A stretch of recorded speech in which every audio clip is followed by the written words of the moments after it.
கடவுளை வணங்குறதுக்கு மொத்தம் 4 வழிகள் இருக்குங்க. முதல் வழி தாச மார்க்கம். அதாவது கடவுளுக்கு ஒரு தாசனா, ஒரு பக்தனா இருந்து கடவுளை வணங்குவது. ராமருக்கு ஹனுமார் இருந்த மாதிரி, சிவபெருமானுக்கு ராவணன் இருந்த மாதிரி ஒரு பக்தராக இருப்பது. இரண்டாவது வாத்சல்ய மார்க்கம். அதாவது கடவுளையே நம்மளுடைய குழந்தையா ஏத்துக்கிட்டு கடவுள் மேல வாத்சல்யத்தோட, பாசத்தோட நம்ம அவரை வணங்குறது. பால முருகராவோ, பால கணபதியாவோ, பால கிருஷ்ணராவோ, கன்னிகா பரமேஸ்வரியாவோ நம்மளுடைய குழந்தையா கடவுளை நம்ம நினைப்பது. மூன்றாவது சக மார்க்கம். கடவுளை நம்மளுடைய தோழரா நினைப்பது. அர்ஜுனர் கிருஷ்ணரை எப்படி தோழரா நினைச்சாரோ, குச்சேலர் கிருஷ்ணரை எப்படி தோழரா வணங்கினாரோ, அந்த மாதிரி நம்மளும் கடவுளை தோழராக நினைச்சு வணங்குவது.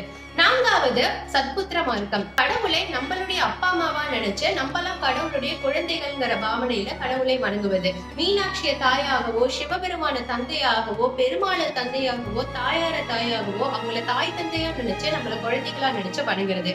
இந்த 4 வகையில நீங்க எப்படி கடவுளை வணங்குறீங்க? உங்களுக்கு எந்த வகை பிடிச்சிருக்குங்கிறத மறக்காம கமெண்ட் செக்ஷன்ல சொல்லுங்க.